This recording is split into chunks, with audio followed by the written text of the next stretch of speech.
زیبایی محلی و کیفیت جهانی در جبرئیل خامک. ما به فرهنگ و هنر محلی اعتقاد داریم و لباسهای ما بازتابی از این زیبایی است. از لباسهای زنانه تا مردانه ما برای همه سلیقه‌ها گزینه داریم. همچنان سفارشات شما به صورت حضوری و غیر حضوری در کارگاه اختصاصی جبرئیل خامک پذیرفته می شود. آدرس: هرات شهرک المهدی جبرئیل، 12 متری کلینیک دولتی، نبش اتفاق 2. فروشگاه بزرگ جبرئیل خامک.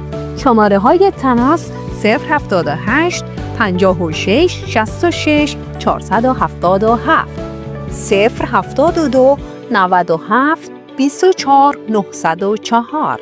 جبرئیل خامک، انتخاب سلیقه‌های ناب.